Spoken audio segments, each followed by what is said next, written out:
हरिओम. भगवद्गीताबोध योगदास श्री जयगणेश जोशी यांनी केलेले निरूपण. अध्याय 9. राजविद्या राजगुह्य योग. ओम श्री परमात्मने नमः. अथ 9मोऽध्यायः.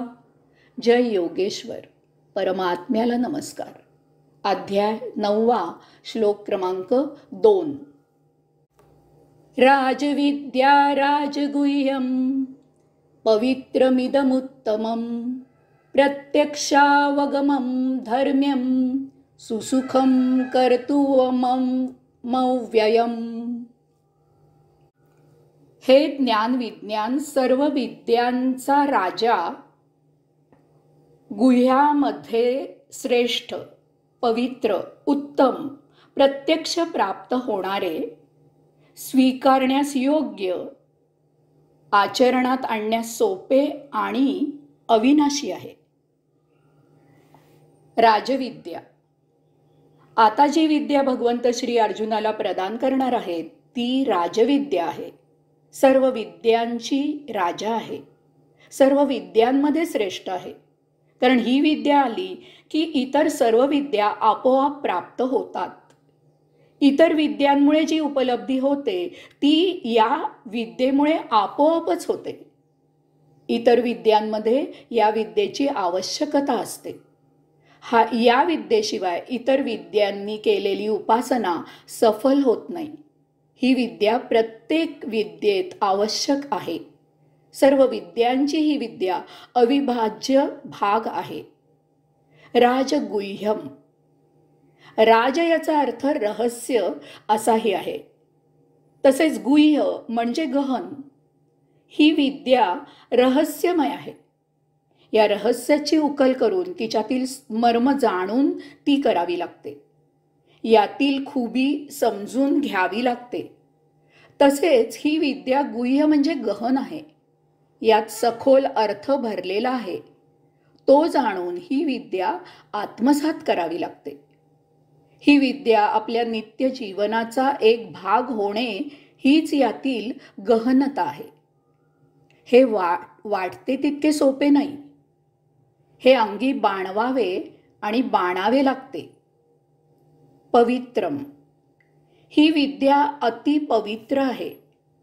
अशुद्ध मनाने ही विद्या ग्रहण केली असता त्याचा फायदा काहीही होत नाही.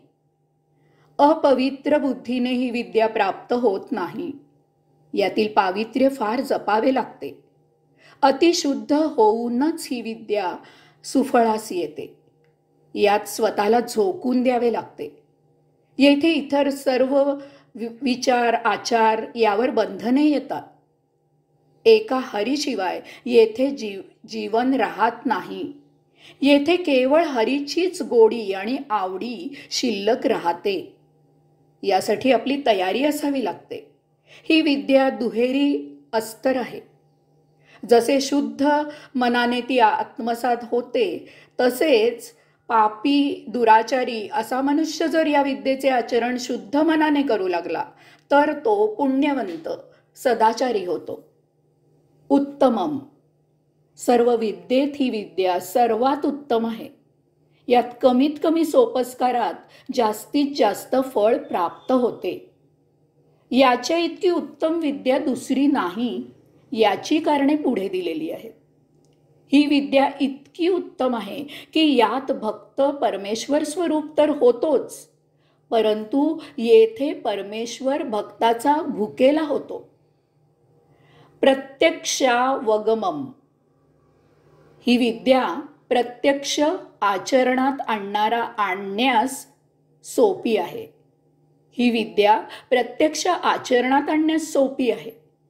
ही विद्या प्रत्येकाला प्राप्त होण्यासारखी आहे. येथे कसलेही बंधन नाही, कसल्याही अधिकाराचा प्रश्न येत नाही, कसलीही अट नाही. ज्याला पाहिजे त्याने ही विद्या आत्मसात करावी. केवळ शुद्ध मनाने संपूर्ण समर्पण असणे आवश्यक आहे. विद्या ग्रहण करणाऱ्याची इच्छा असली पाहिजे. तसेच हेही लक्षात घ्यावे की ही विद्या प्रत्येकाने स्वतः प्रत्यक्षात आचरणात आणायची आहे. दुसऱ्याने ही विद्या आचरणात आणून आपल्याला त्याचा काहीही उपयोग होत नाही. कोणत्याही गोष्टीचा स्वानुभव ही एक फार महत्वाची आणि सर्वोत्तम अशी उपलब्धी असते.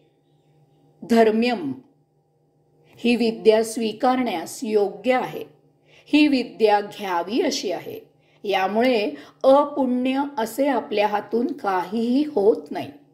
या विद्येमुळे आपल्या हातून अधार्मिक असे काहीही होत नाही.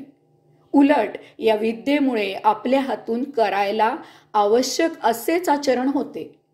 जीवनात यथार्थ असेच आचरण व्हायला सुरुवात होते. सुसुखम कर्तुम ही विद्या शिकायला काहीही खास असे लागत नाही. कोणालाही सहज चटकन येणारी ही विद्या आहे. याचे आचरण अति सुलभ आहे. या विद्येमुळे आध्यात्मिक जीवनाच्या कर्तव्य कर्माचे सौख्य मिळते. याचे महत्वाचे कारण म्हणजे ही विद्या आपल्यात जन्मतःच असते. केवळ हे जाणण्याचीच काय ती वानवा असते. आपल्यात अगोदरच असलेले आपण केवळ स्वीकारायचे असते. एवढेच काय ते शिल्लक असते. अव्ययम ही विद्या कधीही नाश पावत नाही. एकदा सायकल चालवायला शिकले किंवा एकदा पोहायला शिकले की ते आपल्याला आयुष्यभर येत असते. ते आपल्याला विसरायला होत नाही. तसेच ही विद्या एकदा आत्मसात केली की ती आयुष्याची देणगी होते. दुसरे महत्वाचे म्हणजे या विद्येने शाश्वत प्राप्त होते. शाश्वत शांती मिळते. एकदा मिळालेले अव्ययम असते. कितीही वापरा, खर्च करा, ते अव्ययच राहते. एवढेच नव्हे तर उलट ते वृद्धिंगत होते. अशा प्रकारे श्लोक क्रमांक 1 मध्ये जी राजगुह्य विद्या भगवंत श्री अर्जुनाला सविस्तरपणे समजावून सांगू इच्छितात त्याचे विशेष या दुसऱ्या श्लोकात त्यांनी सांगितलेले आहेत. अर्थातच हे करण्याची, साधना करण्याची ज्याला त्याला इच्छा मात्र हवी. जो करील त्यालाच हे सर्व उपलब्ध होईल. एकदा सुरुवात केल्यावर आपली दोषदृष्टी नष्ट होईल. अर्जुनाप्रमाणेच आपलीही दृष्टी स्वच्छ होईल.